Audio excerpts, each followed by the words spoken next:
ओडादेखि केन्द्रसम्म पाल्नुभएका सम्पूर्ण घण्टी मित्रहरू, परिवर्तनका संवाहक, म यहाँहरूलाई एउटा दृश्यबाट सुरु गर्न चाहन्छु।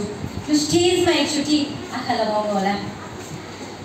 राष्ट्रिय स्वतन्त्र पार्टी के हो भन्दाखेरि यो स्टेजमा जुन दृश्य देखिराख्नु भएको छ, मभन्दा धेरै उमेर पुग्नुभएका, धेरै पटक भोट हालिसक्नु भएको, आफ्नै आँखा अगाडि आफ्नो भोट, आफ्नो विश्वासमाथि विश्वासघात भएको पनि देखिसक्नु भएको बुजुर्ग, मभन्दा आदरणीय आमा बुवाहरू स्टेजमा हुनुहुन्छ र उहाँको छातीमा घण्टीको चुनाव चिन्ह भएको ब्याज छ।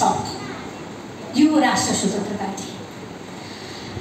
र अगाडि हेर्नुहोस्, केन्द्रका राष्ट्रिय स्वतन्त्र पार्टीका पदाधिकारीहरू आम नागरिकहरूसँग एउटै सतहमा बस्नु भएको छ र युवा साथीहरूको अगाडि उभिनु भएको छ।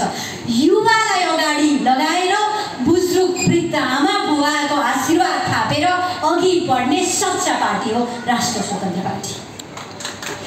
आज म यो स्टेजमा गएर मैले बुवालाई ब्याज दिँदै गर्दा यहीँ हुनुभएको बुवाले मलाई भन्नुभयो, 85 वर्ष उमेर पुगे, मैले जीवनमा धेरै पटक भोट हाले, म मेरो अन्तिम भोट सही ठाउँमा हाल्न चाहन्छु।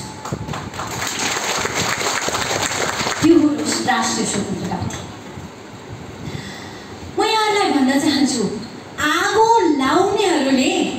आगो लाउनेहरूले बिर्सिएका हुन सक्छन् या थाहा नपाएका हुन सक्छन्। हावाले गति बदल्यो भने त्यो आगोले उनीहरूलाई नै खरानी बनाउन सक्छ। र आज झापा जिल्लाको मेची नगरको अधिवेशन हुँदैछ। एउटा मेची नगरको समिति गठनमा यो हलमा खचाखच आम उपस्थिति छ और नअटाएर साथीहरू बाहिर उभिनु परेको छ। म भन्न चाहन्छु, हावाले गति बदलिसक्यो। अब आगो लाउनेहरू खरानी हुने दिन नजिकै आइसक्यो। नडराउनु होला, नआत्तिनु होला। यो नगरमा भएको अधिवेशनको, यो नगरको लागि मात्र भएको उपस्थिति हो। 84 को निर्वाचनको तयारी त सुरु हुन बाँकी नै छ। आज यहाँ झापाको मेची नगरमा भएको यो आम उपस्थितिमा उभिएर म भन्न चाहन्छु, म सोध्न चाहन्छु, झापा जिल्ला नगरवासीले, मैले जिल्ला नै भनिरहेको छु, झापा जिल्ला नगरवासीले पटक पटक भोट हालेर मन्त्री बनाए, प्रधानमन्त्री बनाए, सभामुख बनाए। ती सबैलाई म सोध्न चाहन्छु, झापा जिल्लाको नगरमा बस्ती मास्नको लागि, बाली मास्नको लागि ठुला ठुला हात्तीहरू गाउँ पसिरहँदा उनीहरूले मान्छे समेत पस्न नपाउने गरी ठुला ठुला पर्खाल राखेर सिंहदरबारमा बसेका छन्, बालुवाटारमा बसेका छन्। बालुवाटार र सिंहदरबारमा मान्छे पस्न दिएको छैन।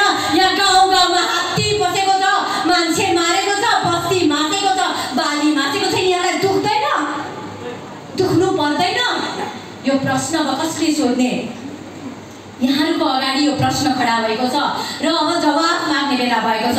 84 को निर्वाचनमा सोध्नु होला, मेरो घरमा हात्ती बसिरहँदा तिमीहरूले मान्छे बस्न रोक्यौ, अब भोट तिमीहरूलाई दिँदैनौ भनिदिनु होला, सोध्नु होला।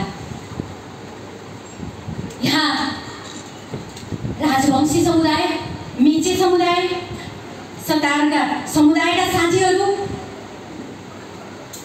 उनीहरू सबैले आज समस्यासँग लडिरहँदा भूमिको लागि भूमिहीन भएर पटक पटक लाल पूर्जा दिन्छु तिमीहरूलाई भनेर भोट माग्दै हिँडेका झुक्क्याइरहेकालाई सोधिदिनुहोस्, कहिलेसम्म हामीले तिमीहरूलाई भूमि दिन्छौ भनेर, लाल पूर्जा दिन्छौ भनेर हामी झुक्किने कहिलेसम्म?